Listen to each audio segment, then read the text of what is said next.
चली, शाखें हुई तो नीम जो ठंडी हवा चली।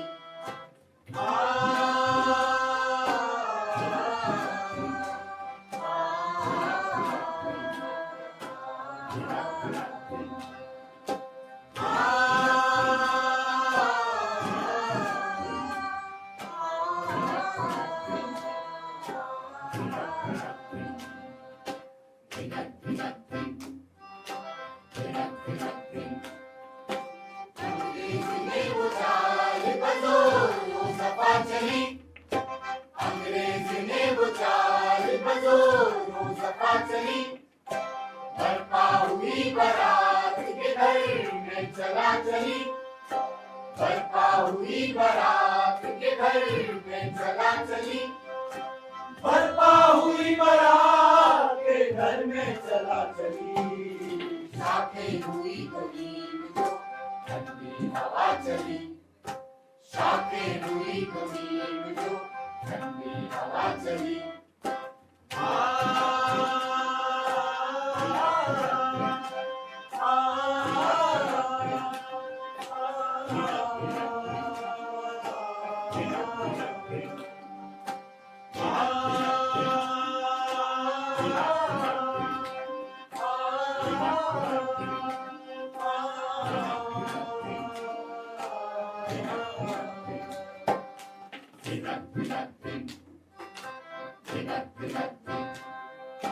सिख ने गुरु के नाम को बट्टा लगा दिया, सिख ने गुरु के नाम को बट्टा लगा दिया, मंदिर को ब्राह्मण के चरण में गिरा दिया, मंदिर को ब्राह्मण के चरण में गिरा दिया, मस्जिद को शेख जी की करामत में ला दिया, मस्जिद को शेख जी की करामत में ला दिया। मजनू ने पढ़ के अलगाए महफिल गिरा दिया, मजनू ने पढ़ के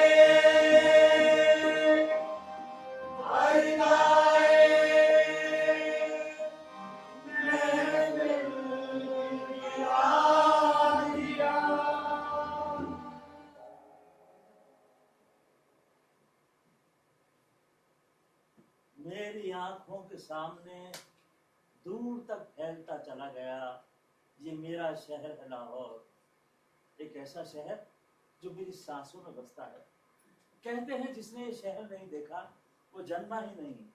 यहाँ के हर मौसम, हर तीज, हर त्योहार का अपना ही एक रंग और मिजाज है, और इसके बदलते मिजाज की झलक शहर लाहौर के चेहरे पर भी दिख जाती है। एक अरसा हुआ लाहौर के गली कूचों में अजीब सी खबरें तैर रही, हिंदुस्तान का बंटवारा होगा और लाहौर के बाशिंदे भी बाहर किए जाएंगे अपने अपने मजहबी मुल्कों में जाने के लिए। लेकिन ये कैसे हो सकता है? मेरे लिए कोई मजहब लाहौर से बड़ा नहीं, बल्कि कुछ भी लाहौर से बड़ा नहीं। यहाँ की मिट्टी में जड़ें हैं हमारी।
बचपन मेरे आंगन में सपना मेरी धड़कन में, वो सपना मेरी धड़कन में, ये क्या असर है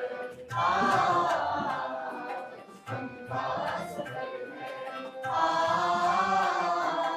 ये क्या असर है।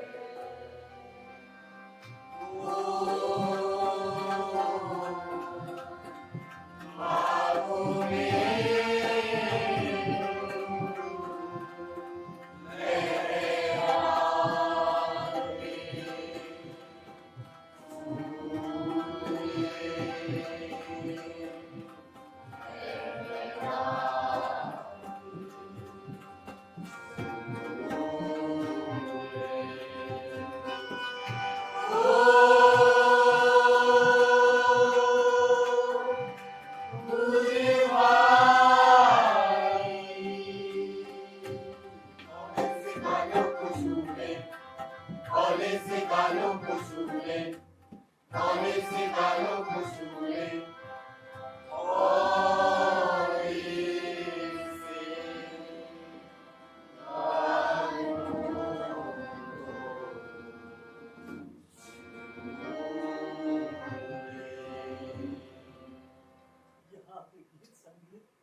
खुशियां हम सभी की संजाती हैं। यहाँ के गली कूचों मोहल्लों बाजारों से रिश्ता है हमारा, उस रिश्ते को भला तुम कैसे तोड़ दोगे। पर वही हुआ, लाहौर की फिजा बदलने लगी, इंसानी जज्बात सियासत के आगे हार गए और 14-15 अगस्त की तारीख का वो दिन जब आजादी लाहौर पहुंची तो किसी के चेहरे पर खुशी नहीं थी, एक डर था, एक खौफ था और देखते ही देखते एक खूनी सिलसिला चल पड़ा। कत्ल तो गारतगरी के उस सिलसिले में बेहिसाब लोगों को मार डाला, बाहर और भीतर से घायल कर डाला।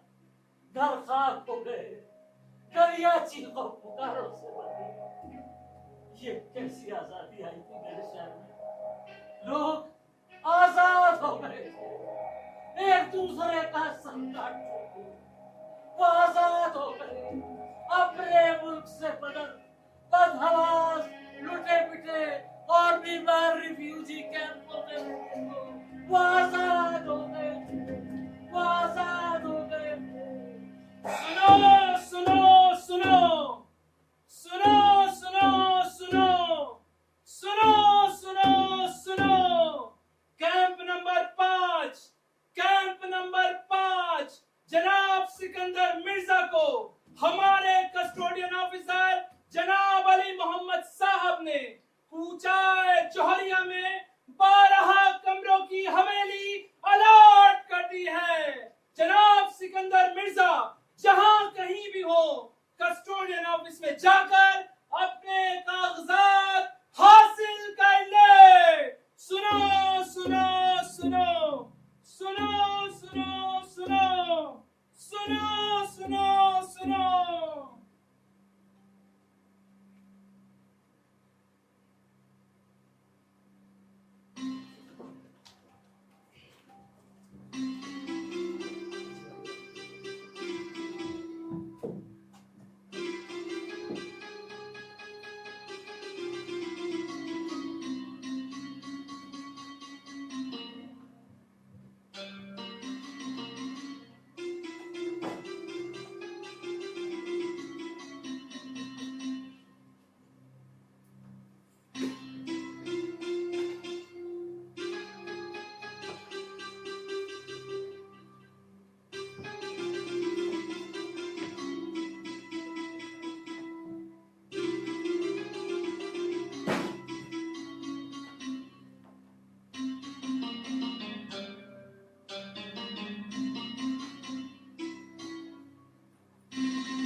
या खुदा, शुक्र है तेरा, लाख लाख शुक्र है। कस्टोडियन ऑफिसर ने गलत नहीं कहा, पूरी हवेली है हवेली। अब्बा जान, कितने कमरे हैं इसमें? अब तो समझो 12। सहन की हालत तो देखिए, ऐसी वीरानी छाई है कि दिल डरता है। ये जहाँ महीनों से कोई ना रह रहा हो, वहाँ वीरानी ना होगी तो क्या होगी? मैं तो सबसे पहले शुक्राने की 2 रकात नमाज पढ़ूंगी। मैंने मन्नत मांगी थी। अरे उस नाच पीटे कैंप से तो छुट्टी मिली। ठीक है, अब्बा जान, ये घर किसका है? अब तो अपना ही है बेटा जावेद। मतलब पहले किसका था? अब एक बात उससे हमें क्या मतलब? हम अपनी जो जायदाद लखनऊ छोड़ आए हैं, समझो ये हवेली हमें उसके एवज में मिली है। हमारे घर से तो बहुत बड़ी है हवेली। नहीं बेटा, अपने घर की तो बात ही कुछ और। सहन में रात की रानी की बेल यहाँ कहाँ है? बरामदे कुशा बनी, अगर बारिश में बाहर पलक बिछा दी जाए तो पायताने तो भीग ही जाए। अब गुलाब भी ना, लेकिन बना शानदार है। इसे हिंदू रईस का लगता है। हाँ, कोई कह रहा था कि किसी मशहूर जौहरी की होगी। कमरे खोल के देखो अब्बा जान, हो सकता है कुछ सामान वगैरह मिल जाए। हाँ बेटा, तुम देखो, मैं तो अब यहाँ आराम से बैठा हूँ। ये हवेली अलाट होने के बाद तो ऐसा लगता है मानो सिर से मनो बोझ उतर गया। पूरी हवेली देख लो अब्बा जान। भैया मैं भी चलूं तुम्हारे साथ? नहीं बेटा, तुम जरा बावर्ची खाना देखो। अब रोज रोज होटल से कहाँ तक गोश्त रोटी आएगा? अगर सब कुछ हो तो माशाअल्लाह से हल्के हल्के पराठे और अंडे का खागीना तो तैयार हो ही सकता है। बेटा जाओ, जी अब्बू। जरा बिजली जला के देख जी। और हाँ, पानी के नल खोल कर भी देख लेना भाई। जो भी कमियां होंगी उन्हें दर्ज करके कस्टोडियन वालों को बताना पड़ेगा। मेरा तो दिल डरता है। डरता है? पता नहीं किसकी चीज है, किन अरमानों से बनाई होगी हवेली। क्या फिजूल बातें करती हो बेगम? आज हमारे पुश्तैनी घर में भी कोई ना कोई शरारती दन दनाता फिर रहा होगा। ये जमाना ही कुछ ऐसा है बेगम, ज्यादा शर्मो हया और फिक्र हमें कहीं का ना छोड़ेगी। अपना और आपका ख्याल ना भी रखे तो बेटे जावेद और तनवीर बेगम के लिए तो यहाँ पैर जमाने ही पड़ेंगे। शहरे लखनऊ छूटा तो शहरे लाहौर, ये दोनों में नाम तो मुश्तरक है। दिल से सारे वहम निकाल फेंकिए बेगम और इस घर को अपना घर समझ के यहाँ जम जाइए। इस हवेली में कोई है? कोई है? क्या मतलब? मैं सीढ़ियाँ चढ़कर ऊपर गई तो मैंने देखा। क्या फिजूल बातें करती हो? नहीं अब्बा, सच। अरे डर गई है, मैं जाकर देखती हूँ। आप जाके देखिए बेगम।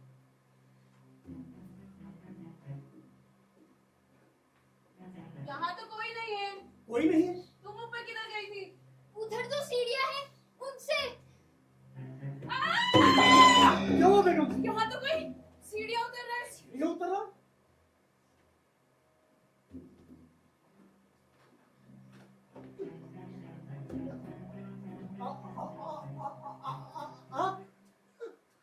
आप कौन है? वाजी वाह, ये भी खूब रही। तुसी दसो, तुसी कौन हो जो बिना पूछे मेरे घर घुसा है? अरे गुस्सा? अरे गुस्साना कैसा? मोहतरमा, ये घर हमें कस्टोडियन वालों ने अलॉट किया है। रात टूट मैं कुछ नहीं जानती। ए मेरा घर है। ये कैसे हो सकता है? किसी ने पूछ ले। मेरा तल्ला जोरी भी हवेली है और मैं उसकी माँ वहाँ। रतन लाल जौहरी वो कहाँ है?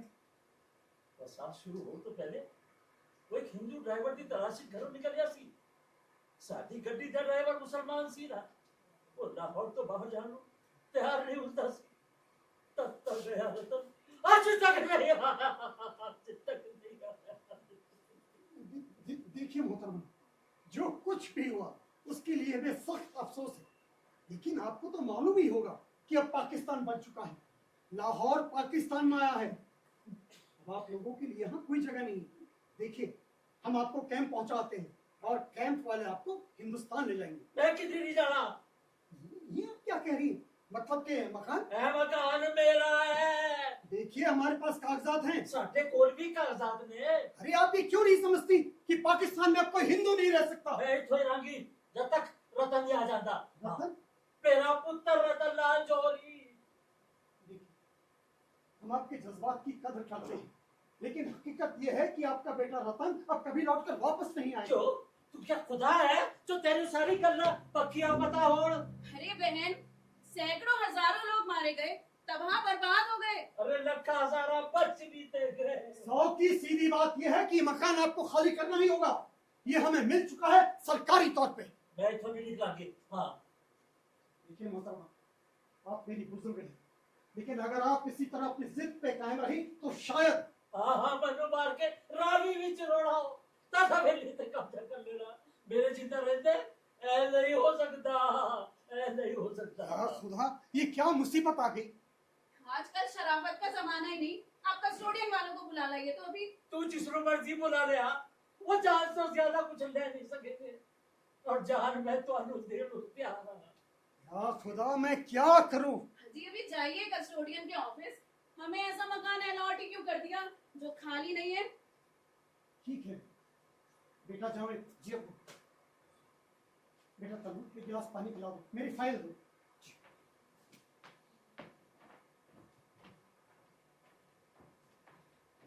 पानी पानी तो ठीक आ रहा है, एक हफ्ता पहले ही सप्लाई शुरू हुई है। हाँ, हाँ, हाँ। देखिए मोहतरमा, हम आपको समझाए देते हैं, अगर पुलिस ने आप पे ज्यादती की तो हमें भी तकलीफ होगी। बेटा मेरे उत्ते जो कहर पै चुकिया है उस तो बड़ा कहर और कोई पै नहीं सकता। जवान बुढ़ा ही रहे, न कदे जवान तुम गए, सगे संबंधी सब मारे गए, और जब मेरा पुता ही नहीं रहा तो और मैं कितने जाना, और मैं कितने जाना, और मैं कितने जाना। ठीक है बेटा, मैं चलता हूँ।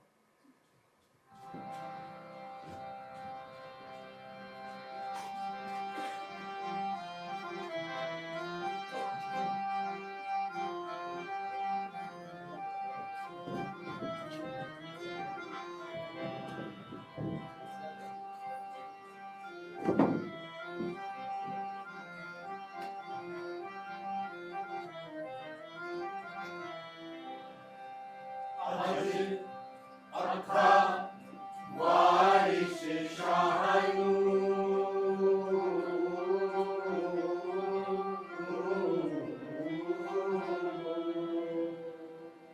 आज अखा वारिस शाहनू इधर कबरा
यारो ये भी खूब रही। काम तो होता ही रहा है, होता ही रहेगा, जरा तफरी तो कर लो।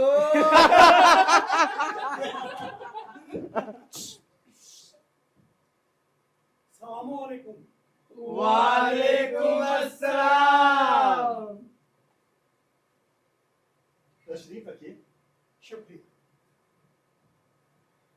के भाईजान एक बड़ी मुसीबत में पड़ गए हैं। आओ इनकी मदद करें। 12 कमरों की हवेली अलॉट होने के बाद भी मुश्किल में पड़ गए हैं। अजी ये तो 12 कमरों की हवेली का कबाड़ ही नीलाम कर देना तो इनकी परेशानियां यूं भाग खड़ी हों। अरे मियां, यहाँ जनाब की जान के लाले पड़े हैं और आप लोग हंसते हैं। अम्मा साफ साफ बताओ, ये पहेलियां क्यों बुझा रहे हो? जनाब, बात यह है कि जो हवेली मुझे अलॉट हुई है उसमें एक बुढ़िया रह रही है। क्या मतलब? अरे साहब, जब हवेली खाली नहीं है तो मुझे अलॉट कैसे हो गई? जनाब हम समझे नहीं आपकी परेशानी क्या है। जनाब, हवेली में बुढ़िया राणा का फौज है, कहती कि उसके रहते वहां कोई नहीं रह सकता। देखिए, आप मुझे पुलिस दीजिए ताकि मैं उस कमबख्त बुढ़िया से हवेली खाली करा सकूं। अरे जनाब, एक बुढ़िया को हवेली से निकालने के लिए आपको पुलिस की दरकार है। अरे मैं क्या करूं? करे क्या? हटवा दीजिए उसे। मतलब? अब हटवा देने का मतलब तो हम भी आपको नहीं बता सकते। जनाब मिर्जा साहब, आप चाहते क्या हैं? बुढ़िया हवेली से चली जाए और उसे कैंप में दाखिल करवा दिया जाए और कैंप वाले उसे हिंदुस्तान नहीं, भारत कहिए भारत। जी जनाब, वो भारत भेज दीजिए। जी बेहतर। तो आप इसकी दरखास्त कस्टोडियन ऑफिसर से करेंगे। जनाब, मैं दरख्वास्त लाया हूं।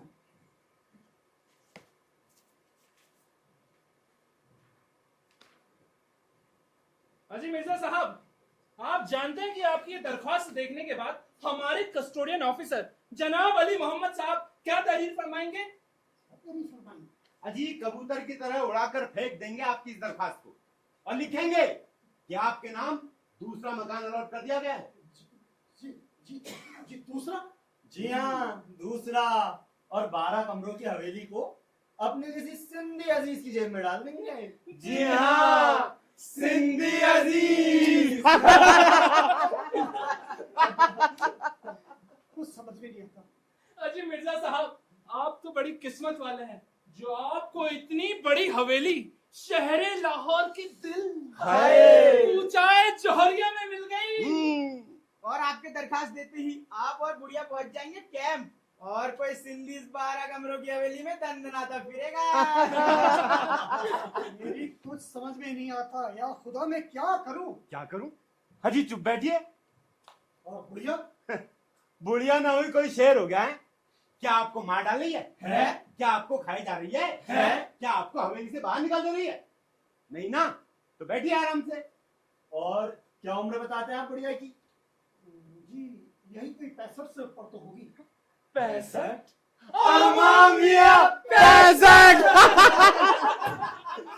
जनाब, बुढ़िया को यहाँ पे हयात की तो होगी नहीं, 2-4 साल में जहन्नुम हासिल हो जाएगी। पूरी हवेली पर आपका कब्जा होगा, रहिएगा आराम से। कसम खुदा की, बिला वजह परेशान होते हैं। वज़ा फरमाते हैं जनाब। कैंप में गुजारे हुए 2 महीने याद आ जाते हैं तो चारों तबक रोशन हो जाते हैं। अल-अमान वल हफीज, अब किसी भी कीमत पर मैं हवेली नहीं छोड़ूंगा। अजी मिर्जा साहब, एक बुढ़िया को राहे रास्ते न ला सके फिर तो हद है। आ जाएगी, आ जाएगी, वक्त लगेगा। और जनाब, अगर कुछ नहीं तो याकूब खां से बात कर लीजिएगा। जी हाँ, याकूब खां पूरा काम बना देंगे, एक झटके में सेट कर देंगे सुसरी को।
किस्सा हर शय की, हर किस्सा हर शय की ना कर गमी रवा।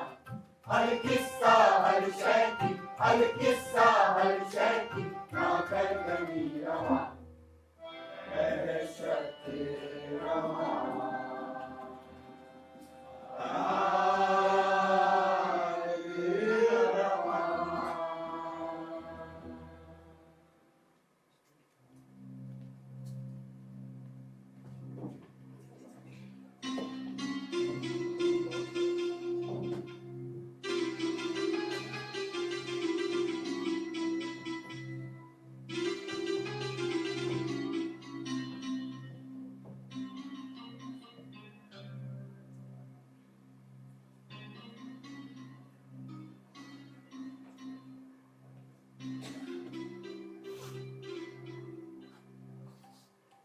तो कस्टोडियन वाले हुए बोले क्या?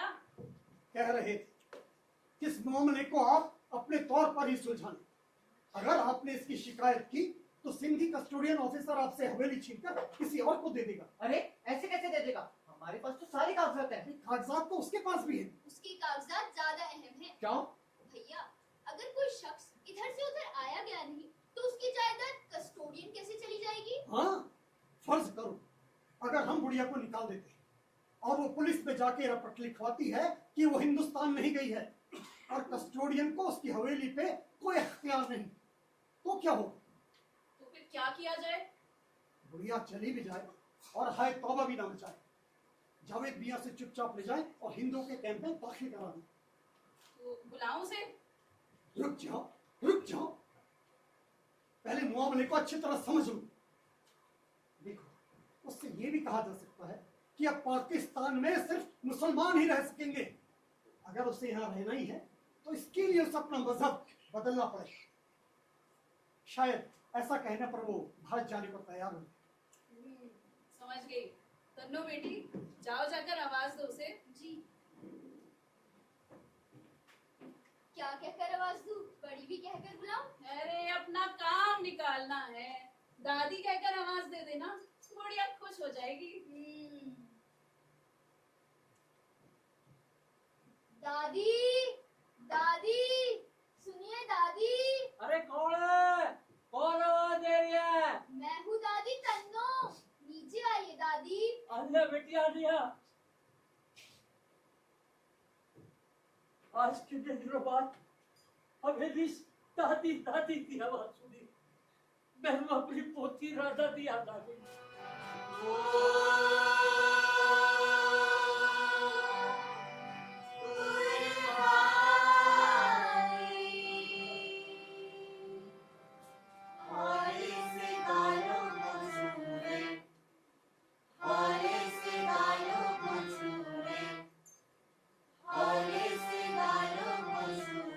दादी, हाँ, आधा बढ़ जाए। जिंदा रहो पुत्र, जिंदा रहो, जिंदा रहो।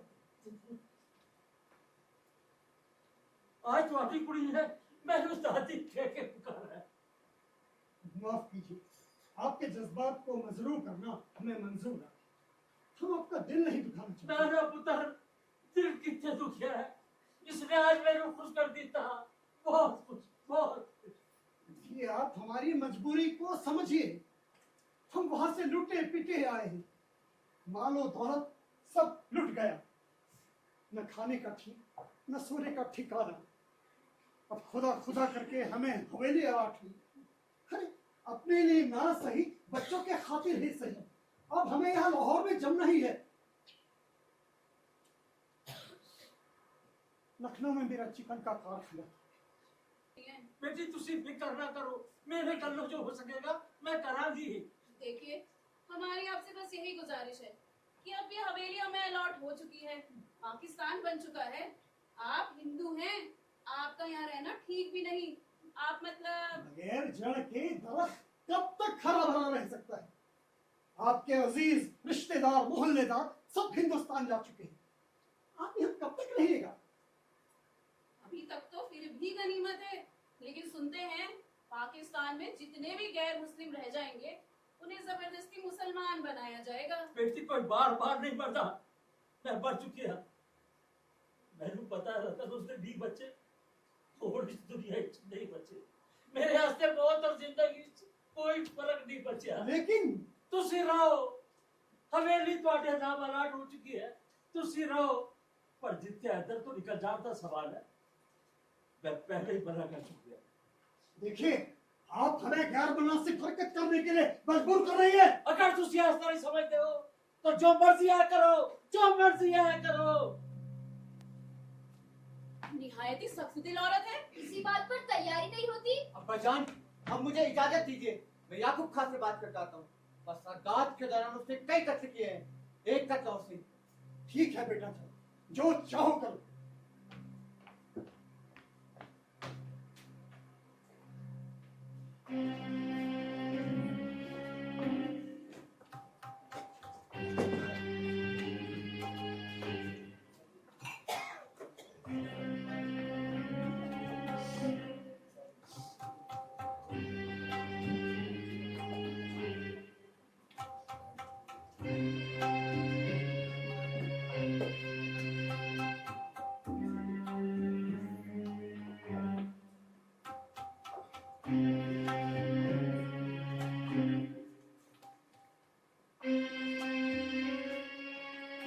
अस्सलाम वालेकुम उस्ताद।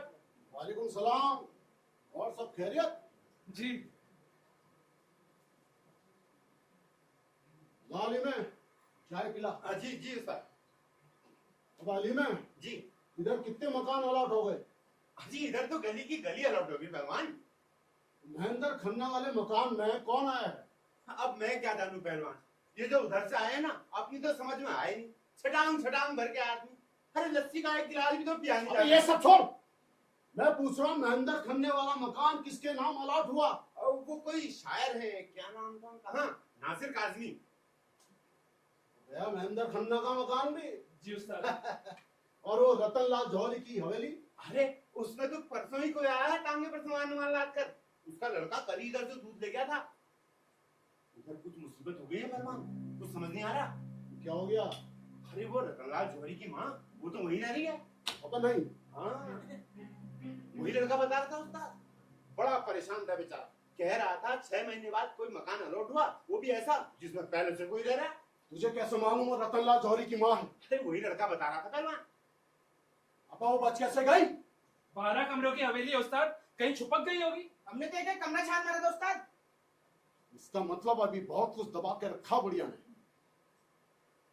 रजा, ए रजा, रजा, जी उस्ताद। बॉस लौड़े को बुला के ला। किसे? अबे उसी को जिससे रतनलाल जौहरी की हवेली अलॉट हुई है। लेकिन ये अलीम तो कह रहा था उसके बाप को हुई है। अबे तू जा, उस लौड़े को बुला के ला, चल जा। जी उस्ताद। अभी दही और मथा जाएगा, अभी घी और निकलेगा। लगता तो यही है उस्ताद। अब लगता क्या है, पक्की बात है। अस्सलाम वालेकुम अलीम भाई। वालेकुम अस्सलाम काजी साहब, आइए आइए। अलीम भाई, चाय पिलाओ बढ़िया सी। जी जी तशरीफ रखिए, भट्टी सुलगी रही है। आपकी तारीफ? जी नासिर काजमी। और आपकी? जी, बंदे को कौम का खिदमतगार कहते हैं। जी यही रहते हैं ये यहाँ। बंदा यहीं पैदा हुआ, सरजमी पाकिस्तान को पाक साफ करने में अपना हिस्सा निभाता रहा। फसादात के दौरान। जी हाँ, जी हाँ, न जाने कितने ही कौम के दुश्मनों को विदा किया है इस दुनिया से। तो आपने कत्ल किए? जी नहीं, मुल्क को पाक साफ किया है बस। जी ये सब सुनकर तो बड़ा ही।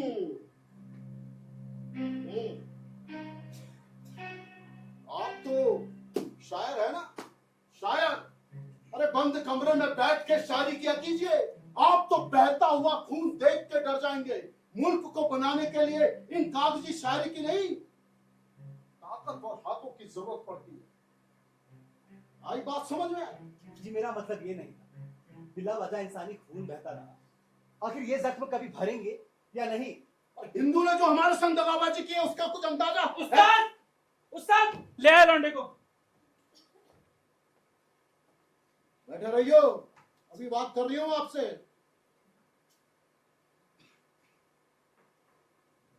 तुम्हें रतनलाल जौहरी की हवेली अलॉट हुई है? जी हाँ। सुना है उसमें बड़ा झगड़ा है। आपकी ए! तारीफ।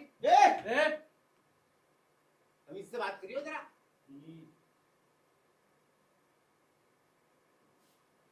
बैठ जा।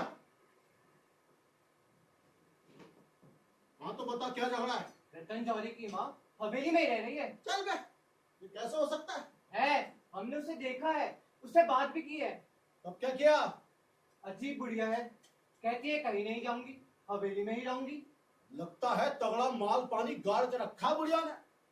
फिर तुमने क्या किया? अब्बा कस्टोडियन के दफ्तर गए थे, दफ्तर वाले कहते हैं हवेली खाली कर दो, तुम्हें दूसरी दे देंगे। वाह, ये अच्छी रही भाई। बुढ़िया से खाली नहीं करवा रहे हैं और इनसे करवा रहे हैं। फिर क्या, हम तो बड़े परेशान हैं। अबे इसमें परेशानी की कोई बात नहीं है। तो क्या करें? अब तुम कुछ ना कर पाओगे, करेगा वो ही जो कर सकता है। क्या मतलब? अब मतलब साफ साफ सुन लो, जब तक हवेली में बुढ़िया जिंदा है उसमें तुम्हारा कब्जा नहीं हो सकता और तुम लोग उससे निपट भी नहीं सकते। उसे हम ही लोग ठिकाने लगा सकते हैं। मगर बेटा ये इतना आसान नहीं है। जो काम पहले मुफ्त हुआ करते थे ना, अब उसके पैसे पड़ते हैं, क्योंकि शहर की अब आबो हवा बदल चुकी है। समझे? हाँ समझ गया। और हाँ, अपने अब्बा से कहना 2-4 हजार के लालच में कहीं लाखों की हवेली हाथ से ना निकल जाए। समझे? जी। जाओ बेटा, शाम हो रही है, घर जाओ जाओ। और हाँ, वो अंधेरी वाली गली समझ जाइयो, उसके पीछू से निकल जाइयो। बड़ा परेशान है बेचारा है, इसकी परेशानी भी हम ही लोग दूर करेंगे। जी। वाली में जी। शहर कहाँ निकल लिया? अरे वो तो चले गए उस्ताद। बड़ा घटिया किस्म का आदमी था। अरे वो तो शायर है उस्ताद, उनका तो दिल ही दिल नहीं!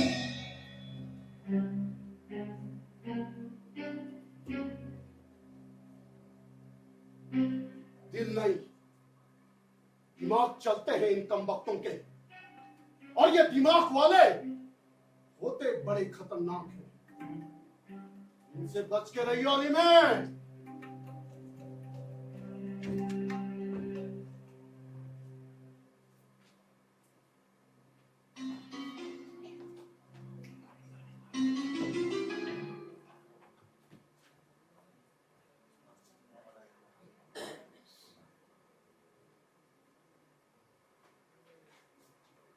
इस बुढ़िया से पीछा छुड़ा लेना ही बेहतर है।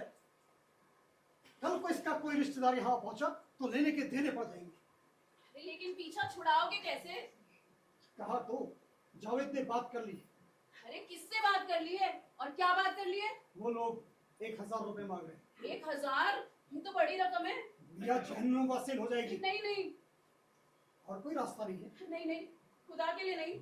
मेरे जवान जहान बच्चे हैं, मैं इतना बड़ा अज़ाब अपने सर पर नहीं ले सकती। क्या बकवास करती हो? नहीं नहीं, तुम्हारे बच्चों को कुछ हो गया तो? ये वहम है तुम्हारे दिल में। नहीं नहीं, खुदा की कसम। अरे उसने हमारा बिगाड़ा ही क्या है? वो काफिरा है बेगम। इसका ये मतलब तो नहीं कि उसे कत्ल कर दिया जाए। मैं तो हरगिज़ इसके लिए तैयार नहीं हूँ। बेगम, एक कांटा है जो निकल गया, समझो जिंदगी भर के लिए आराम ही। हाय मेरे अल्लाह, इतना बड़ा गुनाह। अगर हम किसी को जिंदगी दे नहीं सकते तो हमें छीनने का क्या हक है? आपको खुदा की कसम ये ना कीजिए।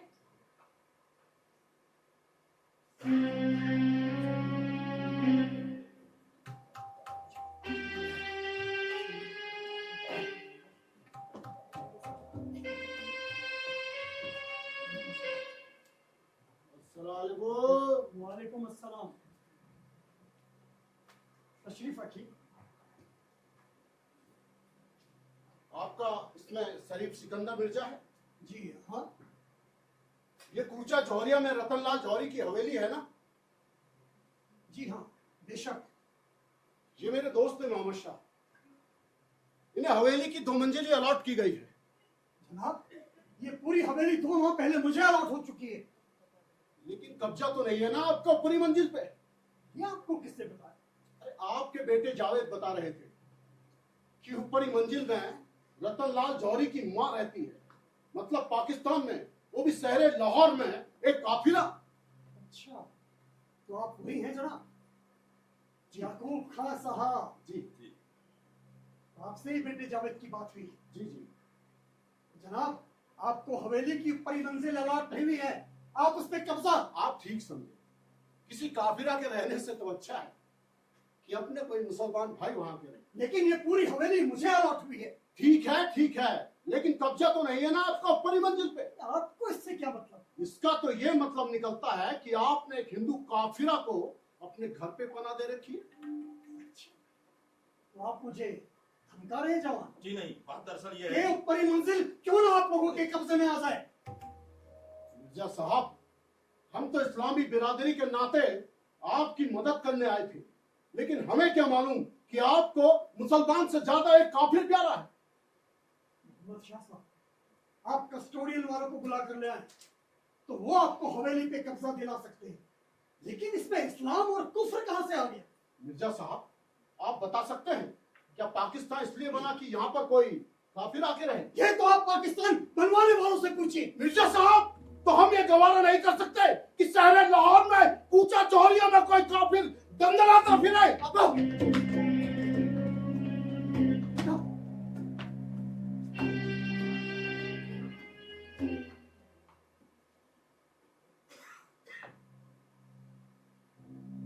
जनाबे वाला, आप कहना क्या चाहते हैं? मैं समझने से कासिर हूं। आप हमारी मदद कीजिए, हम 1 मिनट में ऊपरी मंजिल का फैसला कर देंगे और उस काफिरा की जगह मेरे दोस्त वहां पर आके रहेंगे। मैं कुछ नहीं जानता हूं, ये पूरी की पूरी हवेली मुझे अलॉट हुई। चाहे उसमें काफिला क्यों ना रहे, तो ये ना होगा मिर्जा जैसा तुम चाहते हो। किसी काफिला के वजूद को इस मुल्क में बर्दाश्त नहीं करूंगा, समझे?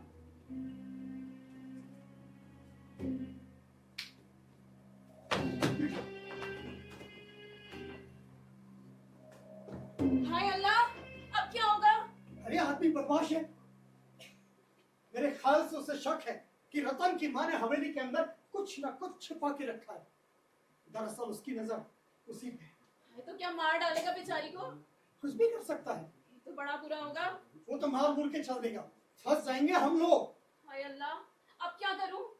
देखो, रात को हवेली के सारे दरवाजे अच्छी तरह बंद करके सुनो। सुनिए, उनको बताऊं या ना बताऊं? देखो, उनसे कहना ठीक है, मुझे अच्छी तरह से पता है मुझे क्या कहना है, क्या नहीं कहना है।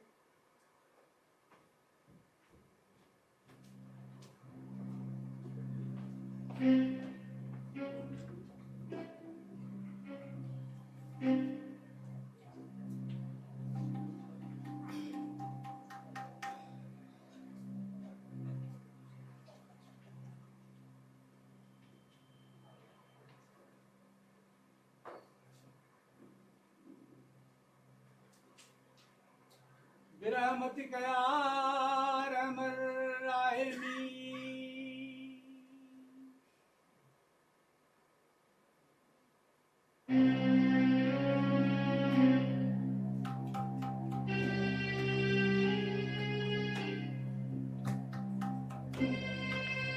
वहीं रोक देना। अस्सलाम वालेकुम मौलाना साहब। वालेकुम अस्सलाम। मौलाना खैरियत से हैं? जी, अल्लाह का फजल। अस्सलाम वालेकुम मौलाना साहब। वालेकुम अस्सलाम। पहलवान, आप लोग कैसे हैं भाई? शुक्र है खुदा का मौलाना साहब, ठीक है। कैसे तशरीफ लाए हैं आप लोग? मौलाना, एक मसला था जेरे बहस, बहुत अहम मसला। पहलवान साहब इस सिलसिले में मेरे पास आए थे, तो मैंने सोचा इस मसले पर आपसे ज्यादा बेहतर राय और कौन दे सकता है, तो जनाब इन्हें मैं आपके पास ले आया। हाँ हाँ, बताइए मामला क्या है? मौलाना साहब, एक हिंदू औरत यहाँ रह गई है पाकिस्तान में, क्या उसका यहाँ रहना हम सहन कर सकते हैं? क्यों नहीं कर सकते? क्या दूसरे के मजहब को उखाड़ फेंकना जायज है? इस्लाम तो कहता है कि आप दूसरे के मजहब की कद्र करें ताकि वो आपके मजहब की कद्र करें। मगर इस्लाम बुत परस्तों और काफिरों को सही रास्ते पर लाने की बात भी तो करता है। जी, बल्कि इस्लाम के शुरुआती दौर में इन सब के खिलाफ एक लंबी जंग भी रही। जी, मैं भी बिल्कुल यही कहना चाह रहा हूँ। और बुत सीखने को एक पाक हरकत भी तो माना गया है इस्लाम में। ये मोहतरमा है कौन? मौलाना साहब, आप जानते हैं उसे, जो मशहूर जौहरी था, रतनलाल जौहरी, उसकी माँ। अच्छा, वो बूढ़ी औरत। भाई वो तो निहायत नेक दिल और लोगों की मददगार है। याकूब खां, तुम मुझसे इतना खौफ क्यों खाने लगे? अरे मसला खौफ का नहीं, मजहब का है, इस्लाम और कुफ्र का है। इसका मतलब तुम लोग इस्लाम को सही तरीके से नहीं जानते। अरे हमें इससे मतलब भी नहीं, और अब हम मतलब रखना भी नहीं चाहते। पहले के हालात कुछ और थे, अब के हालात कुछ और है। मुल्क का बंटवारा हो चुका है। पाकिस्तान में आने वाले अपने दिलों में गहरे जख्म लेके लौटे हैं। वो इस हिंदू बुढ़िया को जिंदा नहीं छोड़ेंगे और इसे पनाह देने वाले को भी जान से मार देंगे। खून खराबा हो जाएगा मौलाना साहब, बता देता हूँ। हाँ, लेकिन मैं इस्लाम की गलत तस्रीह नहीं कर सकता। मुझे खुदा को जवाब देना है। हुक्म खुदा बंदी है।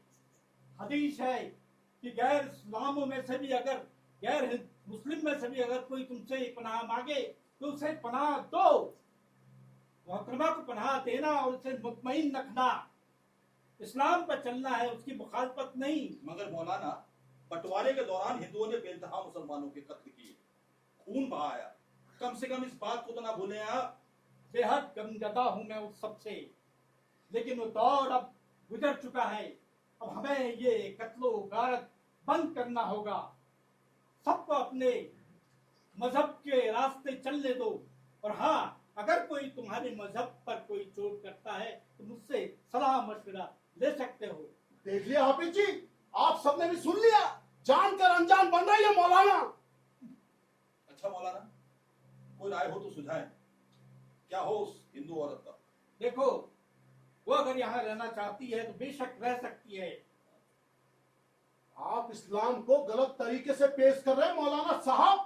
पहलवान, तुम मुझे राय देने आए हो या मुझसे राय लेने? तुम खुद इस्लाम के रास्ते पर चलो पहले। अरे मैं तो एक सच्चा मुसलमान हूँ, मुझे शक है आप मुसलमान।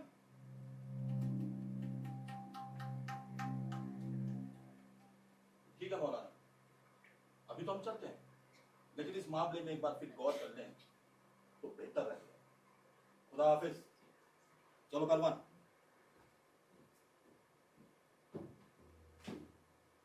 मौलाना, किसी नापाक वजूद को इस मुल्क में बर्दाश्त नहीं करूंगा। और अगर ऐसा हुआ ना, खुदा की कसम,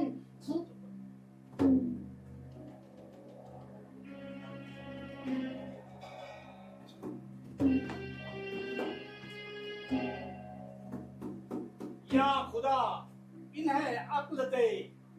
आमीन सुम्मा आमीन।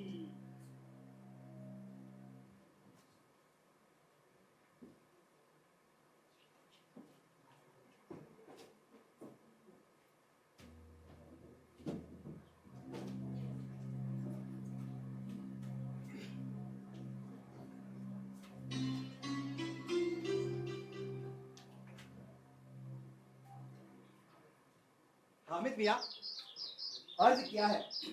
इरशाद। वक्त के साथ हम भी है नाते खार खश की तरह बहाए गए। वाह, क्या बात है नासिर साहब, बहुत खूब। इसी बात पर चाय हो जाए? जी चलिए। लो, रोज की तरह आज भी अली पूरी रात सोता रहा और भट्टी ठंडी पड़ी रही। अरे अली भाई, अली भाई, अरे अली भाई,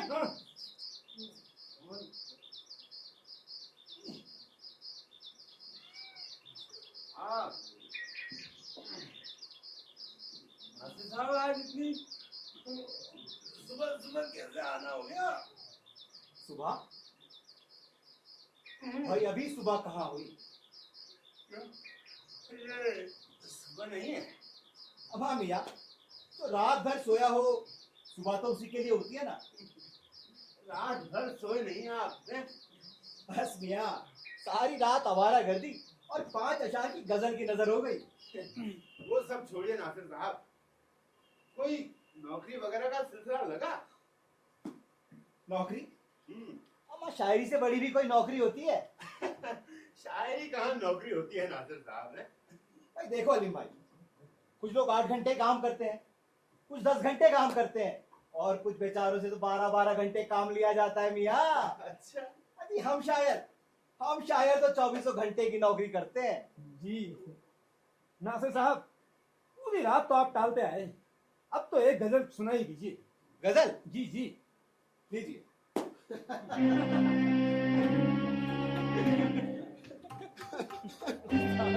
कि अब तक वो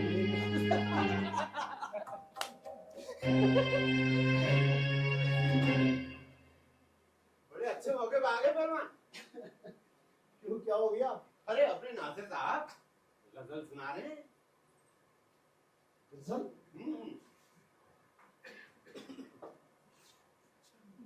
नासिर साहब गजल सुना रहे हैं। गजल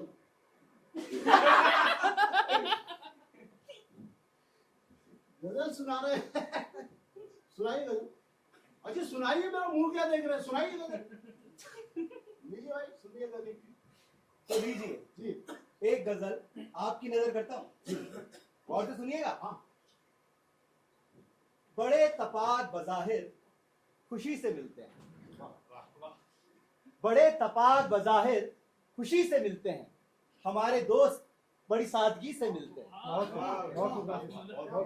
हुजूर बेच दी अपनी खुसूसियत सबने, हुजूर बेच दी अपनी खुसूसियत सबने, तमाम चेहरे या आप ही से मिलते हैं। वाह, क्या बात, क्या बात है।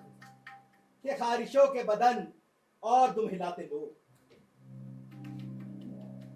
ये खारिशों के बदन और तुम हिलाते लोग, ये लोग इनको तुम्हारी गली से मिलते हैं। बहुत खूब, बहुत खूब। आखिरी शेर है, और फरमाइएगा। तुम्हारे सीनों में क्या है मुझे नहीं मालूम, तुम्हारे सीनों में क्या है मुझे नहीं मालूम, तुम्हारे कपड़े मगर आदमी से मिलते हैं। वाह वाह, वाह, वाह, शायरों को क्या जो जी में आया लिख मारा।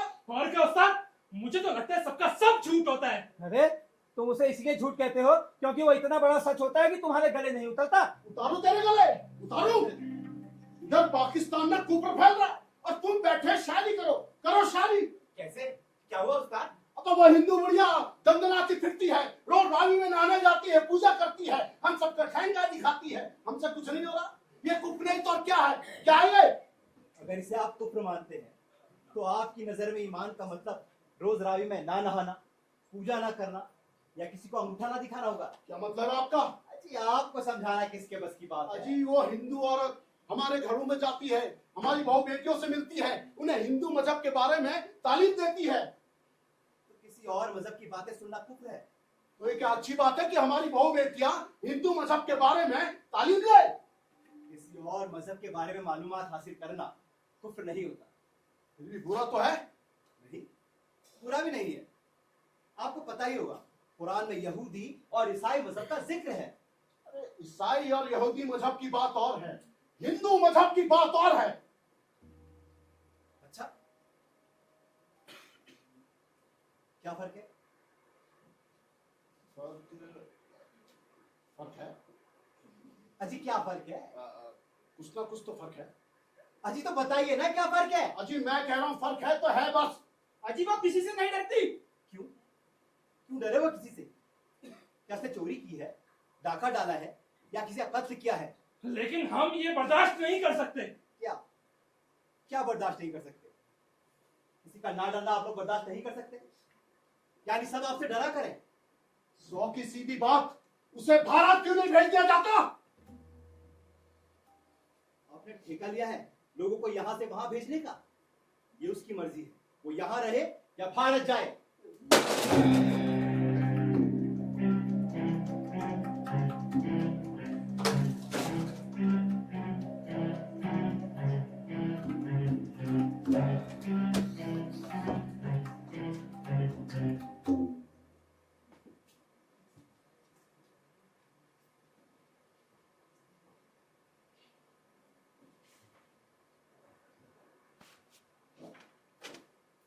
यार अलीम जी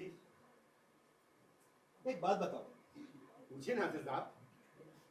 तुम मुसलमान हो? हूँ नासिर साहब। तो तुम क्यों मुसलमान हो? ये तो कभी सोचा नहीं नासिर साहब। अरे तो सोचो, अभी सोचो। अभी? हाँ हाँ अभी। देखो, तुम क्या इसलिए मुसलमान हो कि जब तुम बड़े हुए तुम्हारे सामने हर मजहब की तालीम रखी गई और तुमसे ये कहा गया कि इनमें से जो मजहब तुम्हें पसंद आए, अच्छा लगे, उसे चुन लो। नहीं नासिर साहब, मैं तो दूसरे मजहबों के बारे में जानता ही नहीं। इसका मतलब ये है तुम्हारा जो मजहब है उसमें तुम्हारा कोई दखल ही नहीं। तुम्हारे माँ बाप का जो मजहब था वही तुम्हारा मजहब है। जी बात तो ठीक है। तो यार जिस बात पे तुम्हारा कोई दखल ही नहीं, उस बात के लिए खून बहाना कहाँ तक वाजिब है? खून बहाना तो किसी भी तरह जायज नहीं नासिर साहब। अरे तो समझाओ ना इन पहलवान जैसों को।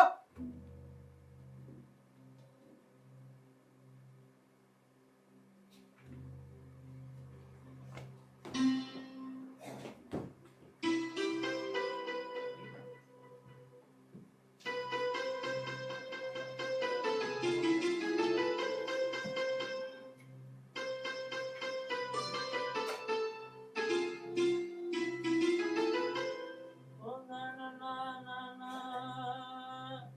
ना ना ना ना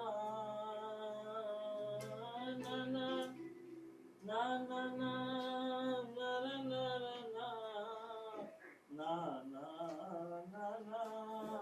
ना ना ना ना। ओए पान। अरे माई, पान तो यहाँ आँख में लगाने को भी नहीं मिलता, और बगैर पान के पान का मजा ही कहाँ। आ बेटे पान तो उतो ही आंदा सी, पर जब तक यह बंटवारा होया है मोया पान भी नियामत हो गया बस। माई, ये शहर हमारी तो समझ में नहीं आया। ना पुत्र इस तरह राख। अरे लाहौर जियादे दूजा कोई शहर ही नहीं दुनिया विच। और मिसल भी मशहूर है, जिस लाहौर नहीं देखा वो जन्म आएगी। लेकिन माई, लखनऊ में जो बात है वो लाहौर में कहाँ। हाँ बेटे, अपना वतन अपना ही होता है, उसका वतन नहीं हो सकता। दादी, आपने हमें जो उल्टे फंदे सिखाए थे उसमें धागे को एक बार घुमाते कि 2 बार? और ले बेटी फिर देख ले, देख पहले एक फंडा पा, फिर ऐदा तो घुमा के ऐदा ले जा और एक फंडा और पा दे पास। दादी, आपकी पंजाबी हमारे समझ में नहीं आती। अरे बेटे, कुड़ में कोई दूसरी जबान तो सीखर तो नहीं। हाँ मेरा पुत्र रतन, वो जरूर अच्छी उर्दू जानता सी। बेटी आगे तो अनुभव पड़े। हाँ दादी, ये देखिए। और शाबाश है, और तू ते बड़ी जल्दी सीख गई। बेटी जद भी तुआनो रजाई तलाश तागे पाने होड़ और मैंने 10 देना मैं वो सब कर दूंगी। माई के साथ ही मैं घर से निकलती हूँ, लेकिन इनके जैसा खिदमत का जज्बा कहाँ से लाऊं। ये तो सुबह से घर से निकलती हैं तो शाम को ही घर लौटती हैं। अरे बेटे, जब तक की शरीर इस ताकत है तब तक ही सब कुछ है, नहीं तो एक दिन तुहाडे लोग कहते बोझ बढ़ना ही बढ़ना है बस। नहीं माई, आप कभी हम पर बोझ नहीं होंगी, हम खुशी खुशी आपकी खिदमत करेंगे। आदाब अर्ज है माई। अरे जिंदे रहो पुत्र, जिंदे रहो। आ ऐथे आ मेरे नाल बैठ।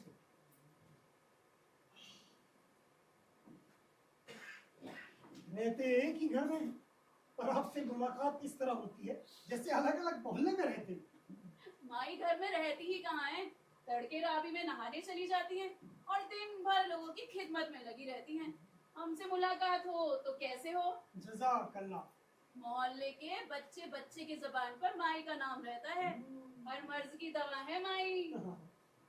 अरे बेटे, कल्ली पई पई करा भी ते की। अरे शब्दे नाल जरा दिल भी ओरे परे हो जाता है, हाथ पैर भी हिलते रहते ने, और मेनू चाहिदा की है। बेटे तेरे कल में कार पूछड़ी सी। हुक्म दीजिए माई। बेटा दिवाली आ रही है, इस साल भी मैं दीवे जला के पूजा करा, मिठाइयां बनाना। मैं पूछना चाहती सी कि तुहानू कोई एतराज तो नहीं होगा। ये भी कोई खुशी की बात है माई। अरे खुशी से आप वो सब कीजिए जो आप पहले किया करती थी, इसमें हमें कोई एतराज नहीं। क्यों बेगम?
बाजी बाजी हो फिर 12.5 की दिवाली बना रहे हो।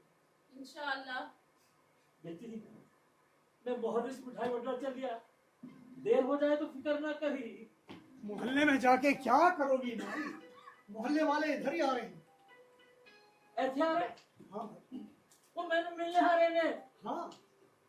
पर उन्होंने किस तरह पता चल गया कि मैं ये चलाका कर रही हूँ? उन्हें तो नहीं पता था ना, हमने ही उन्हें बताया कि माई दीपावली मना रही है, तो ये बोले कि हम भी आएंगे माई को बधाई देने। और कह रहे थे कि दिवाली में दावतें खास होनी चाहिए। कदे कदे तू मैंने रहता है जी है मेरा परिवार बिछड़ गई नहीं। बेटा किसमें क्या उड़ के हो? बस आते होंगे दादी, आप बताइए हमें क्या क्या करना है। हाँ बेटी तू चारे पानी चढ़ा दे। अरे लकड़ा वाला इसमें तो अगर रखू और हमीदा पुत्र तू मेरे नाम चल तसरिया सजोड़िए चल। अरे आप यही बैठे रहिए माई, हाँ आपको कुछ नहीं करना है। अच्छा सारा बंदोबस्त हम कर लेंगे, क्योंकि बेशक जाए। जावे जी दादी। अच्छा तू बशीर हलवाई को तो रबड़ी ले आ रबड़ी। अरे दादी इतनी सारी मिठाइयाँ तो है। अरे बेटा वो तो तेरे और तेरे दोस्तों के वास्ते है, अरे और लोग भी तो होंगे। अरे लीजिए काश भी साहब भी आ गए। मिर्जा साहब मिर्जा आइए, आइए, काजी साहब। अरे वही नहीं, हम भी आ गए बरकरार। आइए आइए। अजय वही नहीं, हम भी आ गए। हम भी आ गए थे, हम भी।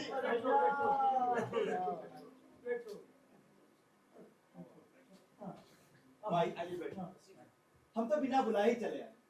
ना पुत्र इस तरह ना आंख।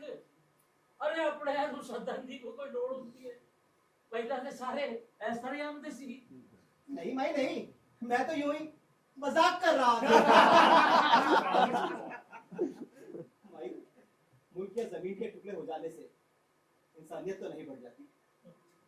हकीकत तो यह है माई कि पार्टीशन के बाद मैं भी हिंदुओं से बेहद नफरत करने लगा था, पर तेरे जैसे लोग हर जगह हो जाए तो नफरत का नामो निशान ही मिट जाए। तूने तो माई जैसे जख्मों में मरहम रख दिया। हाँ काजमी साहब, आपके रहते महफिल सुनी।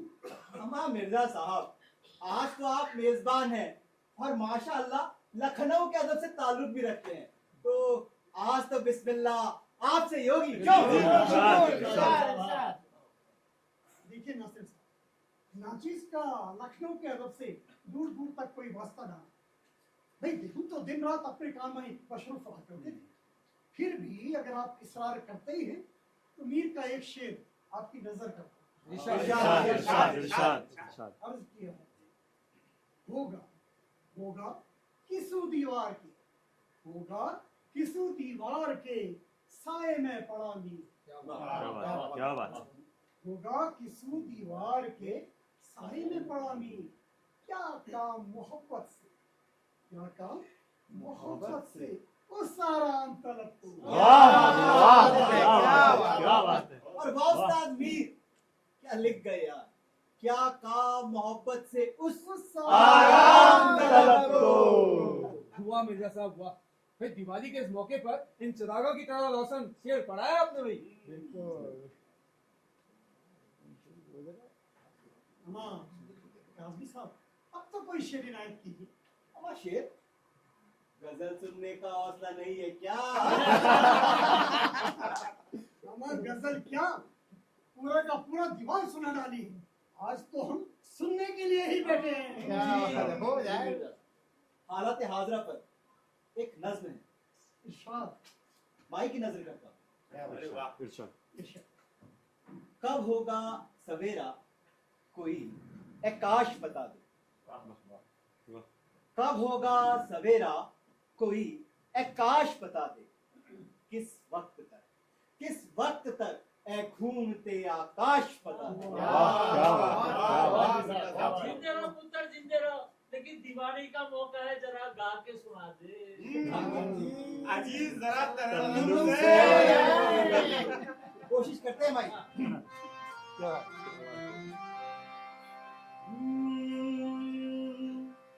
कब होगा सवेरा कोई ए काश बता दे, क्या बात। साहब कब होगा सवेरा, कोई आकाश बता दे। किस वक्त तक ऐ घूमते आकाश बता दे। किस वक्त तक ऐ घूमते आकाश बता दे। कब होगा सवेरा, आकाश बता दे। माशाल्लाह नासिर साहब। क्या बात है नासिर साहब, बहुत खूब। चहकार से चिड़ियों की चमन गूंज रहा है। चहकार से चिड़ियों की चमन गूंज रहा है। झरनों के मधुर गीत से पल गूंज रहा है। झरनों के मधुर गीत से मन गूंज रहा है। पर मेरा तो फरियाद से मन गूंज रहा है। कब तक मेरे होठों पे फरियाद रहेगी। इंसान से इंसान की बेदाग रहेगी। नगरी मेरी कब तक यूं ही बर्बाद रहेगी। नगरी मेरी कब तक यूं ही बर्बाद रहेगी। कब होगा सवेरा, कोई आकाश बता दे। जिंदा रहो पुत्र, जिंदा रहो। क्या लिखते हैं? अरे भाई दिवाली का मौका है, अब कुछ माई से भी सुन लेते हैं। अरे बेटा है मेरी नाचन गोड़ दी उम्र आ कीते। अरे माई, नाचने गाने की उम्र नहीं, मौके होते हैं, मौके। आप सुना भी दीजिए भाई। दादी सुनाइए ना। सुनाइए ना दादी। बच्चा पुत्र तुसी बाज नहीं आओगे। तुमने बोल दिया। साडा चिड़िया दा चंबा वे, साडा चिड़िया दा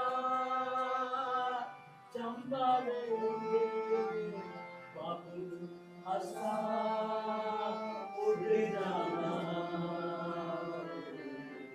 साड़ी लंबी उड़ारी रे, साड़ी लंबी उड़ारी रे। पता नहीं केड़े देश दा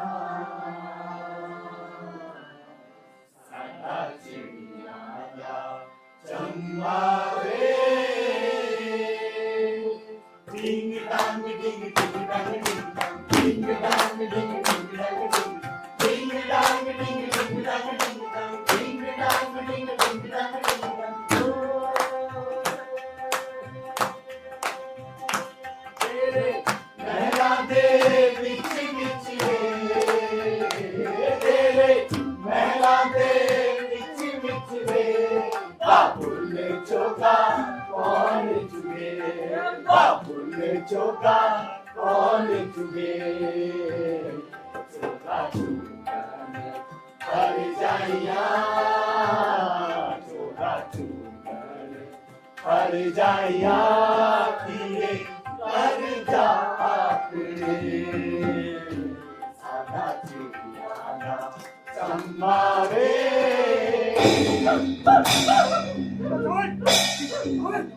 पता करो कौन है। मिर्जा साहब कोई पत्थर लगाया शायद। आप लोग खामखा परेशान हो रहे हैं। भाई को लेकर तो दादी आप अंदर चलिए। ਤੁਸੀਂ ਬੈਠੋ ਮੈਂ ਹੁਣੇ ਆ ਗਿਆ। ਤੁਸੀਂ ਬੈਠੋ। आप इतना घबराए हुए क्यों मिर्जा साहब? एक पत्थर ही तो लगा है, कोई गोली तो नहीं चाहिए। बंदूक से निकली हुई गोली उतना असर नहीं करती हिदायत साहब, जितना कि इस तरह की हरकतें। पता लगा कौन था? गुलसेन पान वाला कह रहा था पहलवान के कुछ चेहरे थे और कह रहे थे मोहल्ले में जो भी माई से मिलना जुलना रखेगा उसे देख लेंगे। देखा हामिद साहब, अब तो आप लोगों को भी देख लेने की धमकी मिल रही। मिर्जा साहब हम पूरे मोहल्ले की बात तो नहीं करते, लेकिन हम आपके और माई के हरदम साथ हैं। बिल्कुल बिल्कुल, और अगर जरूरत पड़ी तो देख लेंगे हम उन बदमाशों को। शुक्रिया शुक्रिया। खुदा हाफिज मिर्जा साहब। खुदा हाफिज।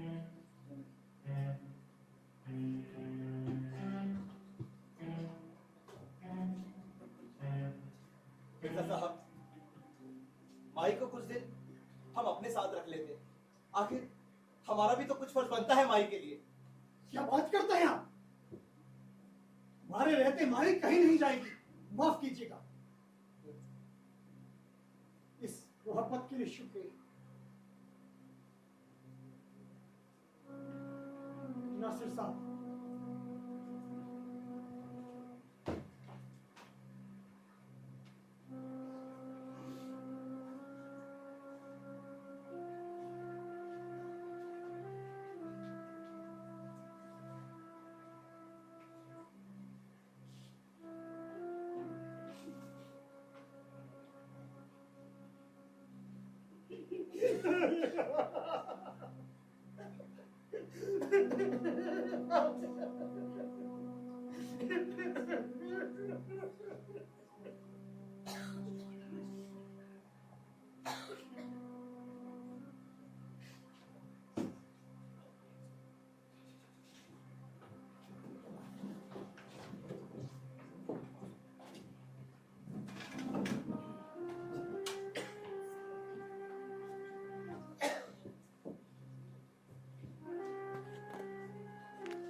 नासिर साहब, कल रात आपने जन्नात वाला वाकया अधूरा छोड़ दिया था, उसे पूरा कर दीजिए।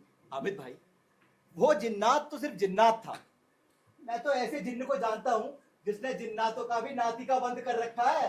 अजी वो जिन्नात कौन है नासिर साहब? भाई देखो अलीम भाई, वो जिन्नात है इंसान, यानी आदमी। आप और हम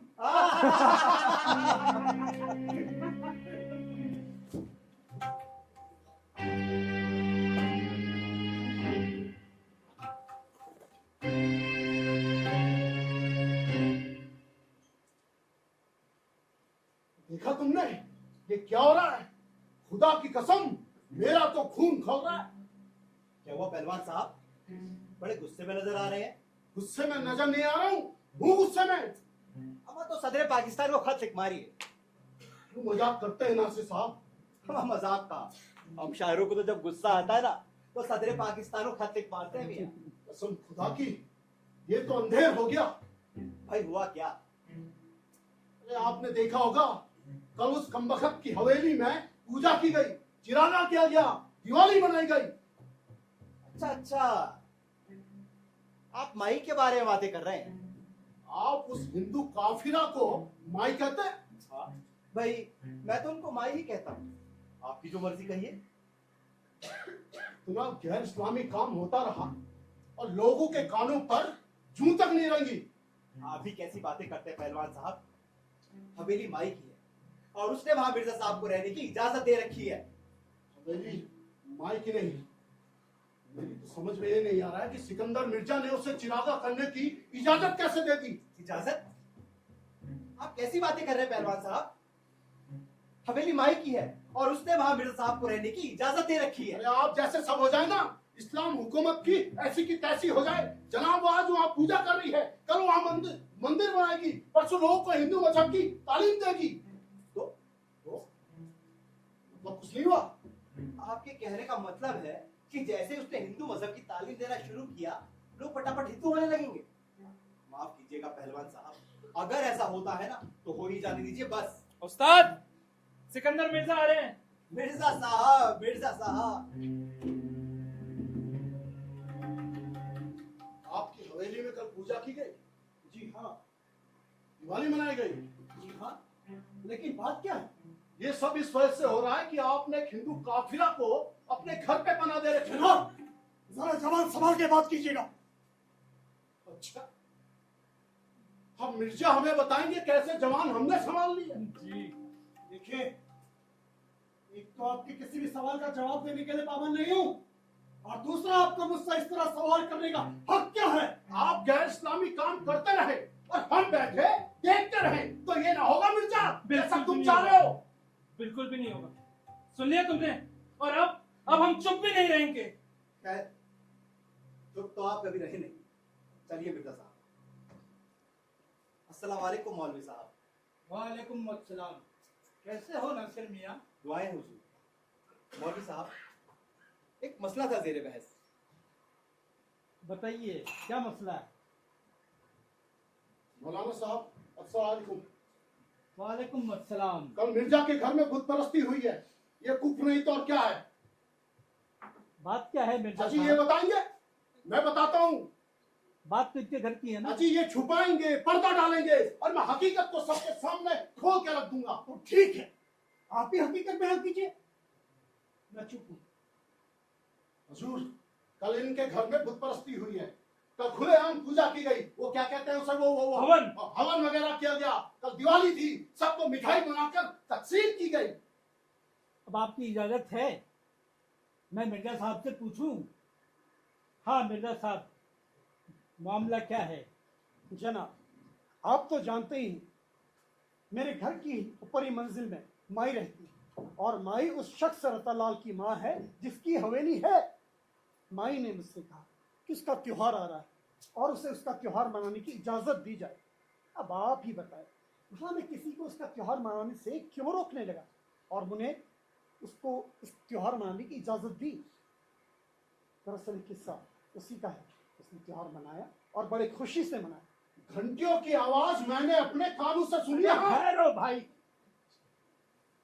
तो बात दरअसल ये है कि वो हिंदू बुढ़िया ने इबादत की। इबादत?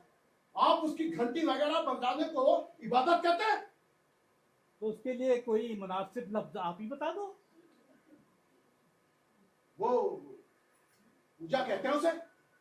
हाँ जी हाँ, पूजा का मतलब ही इबादत है और इबादत का मतलब ही पूजा है। हाँ तो उसने इबादत की तो क्या हुआ? सबको अपनी इबादत करने और अपने खुदाओं को याद करने का हक है। वो कैसे मौलाना? हदीस शरीफ है कि तुम दूसरों के खुदाओं को बुरा न कहो, वो तुम्हारे खुदा को बुरा नहीं कहेंगे। तुम दूसरे के मजहब को बुरा न कहो, वो तुम्हारे मजहब को बुरा न कहें। अच्छा, फर्ज कीजिए कल बुढ़िया यहाँ पर मंदिर बना ले तो? मंदिरों को न बनने देना या मंदिरों को तोड़ना इस्लाम नहीं है बेटा। अच्छा, तो क्या आएगा भाई इस्लाम?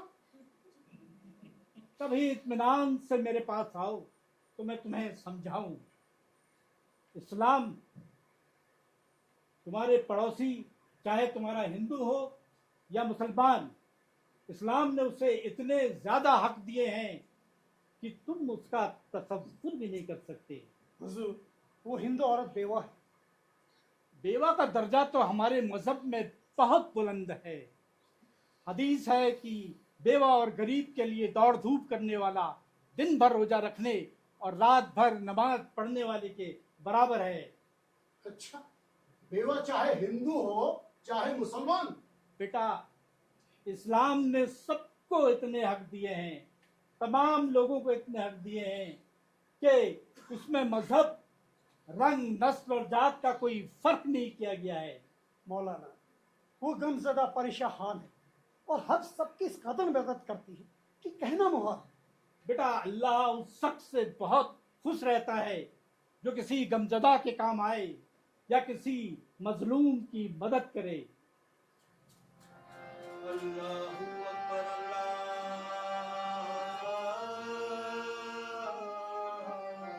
अकबर, अल्लाहू अकबर, अल्लाहू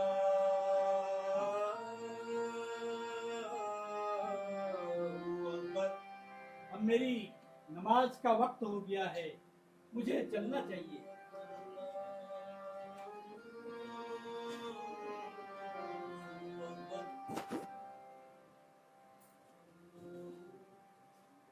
देखा तूने अली में ये मौलाना क्या कह गए? अबे ऐसे दो चार मौलाना और हो जाए ना, इस्लाम हुकूमत की ऐसी की तैसी हो जाए। अबे मैं तो इसे बचपन से जानता हूँ, इसके अब्बा खुसरू की बकरियां चलाया करते थे। और ये मौलाना, अबे इसे तो लोगों ने चंदा दे दे के पढ़ाया था। दो दो दिन तक इसके घर पे चूल्हा नहीं जलता था। मेरे ही अब्बू थे बेटा, 2 वक्त की रोटी इसके घर में दे के आते थे। आज हमें बता रही है इस्लाम क्या होता है। मिलियो मिलियो बेटा कभी अंधेरी वाली गली में, तुझे मैं बताऊंगा इस्लाम क्या होता है।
सामान लिए आप कहाँ जा रही हैं?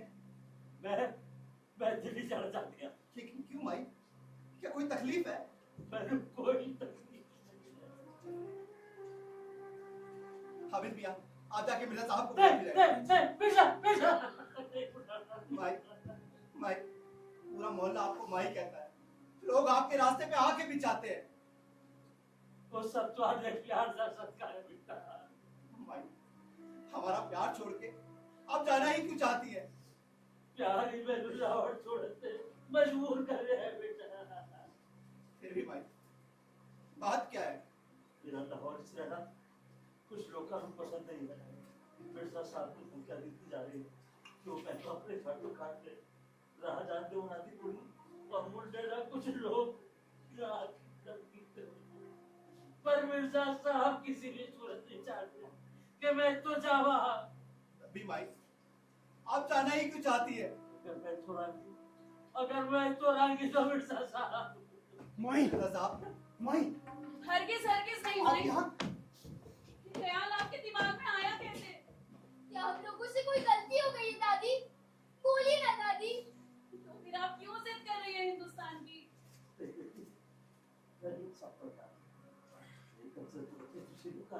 मैंने कुछ नहीं दसिया बल्कि मेरे तो छुपाया है पर हकीकत है कि मेरी वजह तुझे सारे कुछ लोग परेशान कर रहे हैं। नहीं दादी नहीं, हमें कौन परेशान करेगा? बेटा अपनी नाती ना झूठ ना बोल। उन लोगों ने चाहते ढाबे देते धमकी नहीं दी थी सीधा।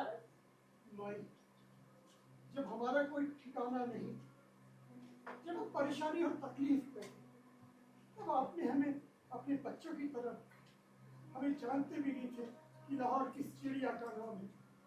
आपने हमारी हर तरह से मदद की, हर तरह के एहसान किए। और आज जब हम इस शहर में अच्छी तरह जम चुके हैं, तो क्या हम आपको इस तरह जाने? नहीं नहीं माई, आपका फर्ज है कि आप ही अपने बेटे बहू पोते पोती के साथ रहें। बस अच्छी भली कंपनी इतने लाहौर से भली या दिल्ली चमरू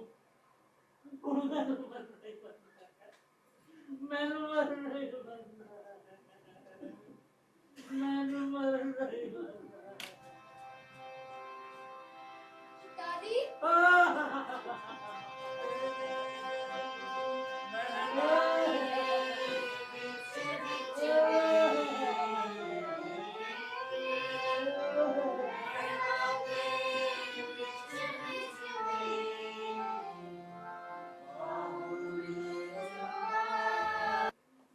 धुआं धुआं सा है जो ये आकाश के किनारे पर लगी है आग, कहीं रात के किनारे पर। ये काले कोस की पुरहौल रात है साथी, कहीं अमाना मिलेगी तुझे किनारे पर। नासिर साहब,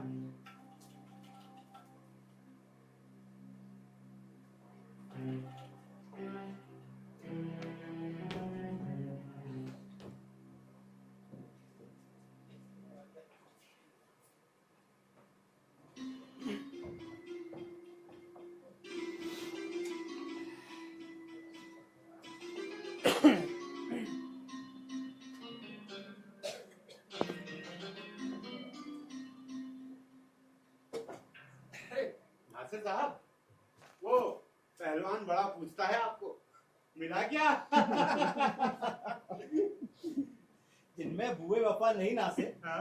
ऐसे लोगों से हम नहीं मिलते। वाह, वाह, नासिर साहब, क्या बात है नासिर साहब, क्या खूब लिखते हैं। जिनमें बुए वफा नहीं नासिर, ऐसे लोगों से हम नहीं मिलते। वाह, बहुत खूब लिख रहे हैं नासिर साहब आजकल। अरे हामिद भाई, लिखने के लिए तो हम जिंदा हैं, वरना मौत क्या बुरी है। हाँ? जी बिल्कुल बिल्कुल।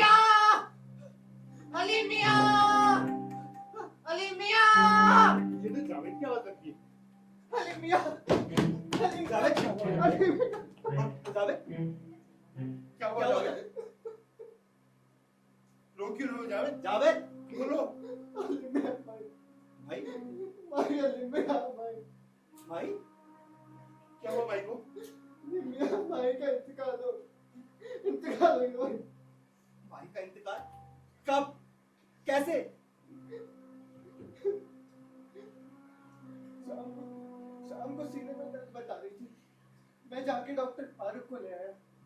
भी उन्होंने इंजेक्शन और दवाई दी, तभी दर्द बहुत बड़ा और माई। सब्र करो जावेद, सब्र करो। हाफिज भैया, आप जाके हिदायत साहब को बुला के लेके आए। जी।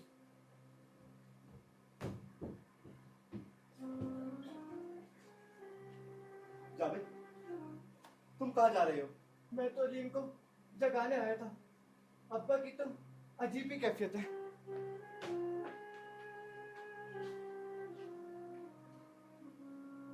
माई का कोई रिश्तेदार भी तो नहीं है। अलीम भाई, हम सब उनके रिश्तेदार ही तो हैं। आप जाके मौलवी साहब को बुला के लेके आए। जी।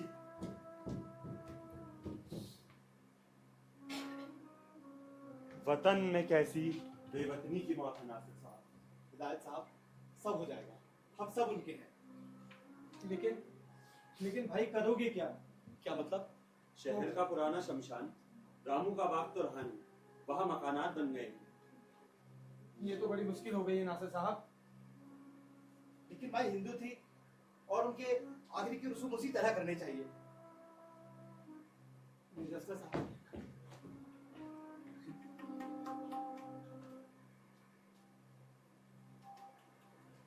मिर्जा साहब, अब आप ही कुछ तजवीज करें कि क्या हो। मेरी तो कुछ समझ में नहीं आता। जो आप लोगों की राय हो वही किया जाए। तो हम तो यही कर सकते हैं कि मरहूमा को बड़ी इज्जत और बड़े एहतराम के साथ दफना दिया जाए। इससे ज्यादा ना ही हम कुछ कर सकते हैं, ना ही हमारे इख्तियार में। लेकिन माई हिंदू थी। और मौलाना साहब इधर ही आ रहे हैं। क्या कह रहे थे मौलवी साहब? कह रहे थे तुम कुछ मत करना, मैं खुद ही आता हूँ। मरहूमा का एक एक लम्हा दूसरे के लिए ही था, अपने लिए कभी कुछ ना मांगा। एक हिंदू गुड़िया का इंतकाल होने पर इतना मातम। उन्हें क्या जरूरत थी किसी और से कुछ मांगने की? बड़ी धन दौलत थी उनके पास।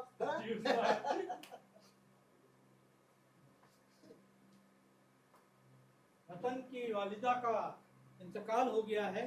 जी हाँ। तो आप लोगों ने क्या तय किया है? हुजूर, शहर का पुराना शमशान, रामू का बाग अब रहा नहीं, और हम लोगों को हिंदुओं का तौर तरीका भी नहीं मालूम, ना ही कोई शहर में हिंदू बचा जिससे कुछ पूछा जा सके। ऐसे हालात में हमें यही मुनासिब लगता है कि मरहूमा को बड़ी इज्जत और एहतराम के साथ सुपुर्दे खाक कर दिया जाए। क्या मरने से पहले मरहूमा मुसलमान हो गई थी? जी नहीं। अब उसको आप कैसे दफन कर सकते हैं? तो और क्या करेंगे? मैं आप लोगों से पूछ रहा हूँ। जनाब, हमारी तो कुछ समझ में नहीं आ रहा है कि क्या किया जाए। वो नेक औरत मर चुकी है, मरते वक्त वो हिंदू थी, उसकी आखिरी रस्म भी उसी तरह से होनी चाहिए। वाह, बड़ी अच्छी तालीम दे रहे हैं। वो मर चुकी है, अब उसकी मैयत के साथ आप कैसा सलूक चाहे कर सकते हैं। चाहे तो उसे दफना दीजिए, चाहे टुकड़े टुकड़े कर डालिए, चाहे उसे करके आग कर दीजिए। अब उसका इस पर कोई असर नहीं पड़ेगा, उसके ईमान पर कोई आंच नहीं आएगी। लेकिन आप उसके साथ क्या कर सकते हैं, इससे आपके ईमान पर जरूर आंच आएगी। मुर्दा चाहे वो किसी भी मजहब का हो, उसका एहतराम फर्ज है। और जब हम किसी का एहतराम करते हैं तो उसके यकीन और उसके मजहब को ठेस तो नहीं पहुंचाते। आप वजह फरमाते हैं मौलवी साहब। जी बिल्कुल। आप वजह फरमाते हैं मौलवी साहब। इस्लाम यही कहता है, इस्लाम की यही तालीम है। एक हिंदू बुढ़िया के पीछे हम सब लोग राम राम सत्य कहते फिरे। बेटा, इस्लाम खुदगर्जी नहीं सिखाता। इस्लाम दूसरे के मजहब और जज्बात का एहतराम करना सिखाता है। तुम सच्चे मुसलमान हो तो ये करके दिखाओ। गलत बात है, खुप रहे हैं। बेटा, गुस्सा और अक्ल कभी एक साथ नहीं होते। तुम में से कितने लोग ऐसे हैं जो बता सके कि वतन की माँ तुम्हारे काम नहीं आई, कि उसने तुम्हारे ऊपर उसके एहसान नहीं है और वो उसने तुम लोगों की खिदमत नहीं की। आज वो मर चुकी है, जिसके तुम सबके ऊपर एहसानात हैं। तुम सबको उसने अपना बच्चा समझा था। आज जब वो मौत के आगोश में सो चुकी है तो तुम उसे अपनी मां मानने से इनकार कर दोगे और अगर वो तुम्हारी माँ है तो जो उसका मजहब है उसका एहतराम करना तुम्हारा फर्ज है। वजह फरमाते हैं मौलाना, हमें मरहुमा के मजहबी उसूलों के मुताबिक ही उसका कफन दफन करना चाहिए। जी हाँ, यही बेहतर यही यही बेहतर है, यही बेहतर है। मैं ये नहीं होने दूंगा, हरगिज़ नहीं होने दूंगा, मैं ये नहीं होने दूंगा, चाहे इसके लिए मुझे पहलवान पहलवान पहलवान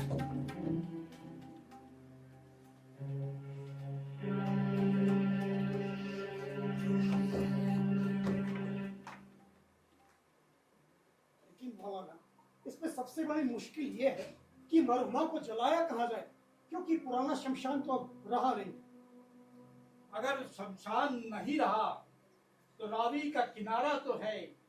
हम मरहुमा की लाश को रावी के किनारे किसी गैर आबाद और सुनसान जगह देखकर सुपुर्दे आतिश कर सकते हैं। लेकिन और भी तो सैकड़ों रस्में होती होंगी। अब मिसाल के तौर पे कफन कैसे सिया जाता है वगैरह। उनके यहाँ कफन काटा या सिया नहीं जाता, बल्कि एक बड़े से टुकड़े में मुर्दे को लपेटा जाता है। मौलवी साहब, माई का कोई रिश्तेदार तो यहाँ है नहीं और माई मिर्जा साहब को अपने बेटे की तरह मानती है। अगर उनके आखिरी के रसूमात मिर्जा साहब ही करें तो बहुत बिल्कुल यही मुनासिब रहेगा। और अगर कोई रस्म रह भी जाती है तो कोई फर्क नहीं पड़ता। तो ठीक है, आप में से कुछ लोग 4 बांस की सीढ़ी नुमा ठठी बना, ये काम हम कर लेंगे। जी बोला ना, जनाजे के पीछे राम नाम सत है, यही तुम्हारी गत है, ये कहते हुए जाना होगा। देखो भाई, ये तो सब होता ही है। चलो मिर्जा साहब के घर चलते हैं।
Parisha, मेरी आंखों के सामने दूर तक फैलता चला गया कि मेरा शहर है लाहौर एक ऐसा शहर जो मेरी सांस को बसता है। कहते हैं जिसने ये शहर देखा वो जन्मा नहीं। यहाँ पे हर मौसम परेशान परेशान परेशान परेशान परेशान परेशान परेशान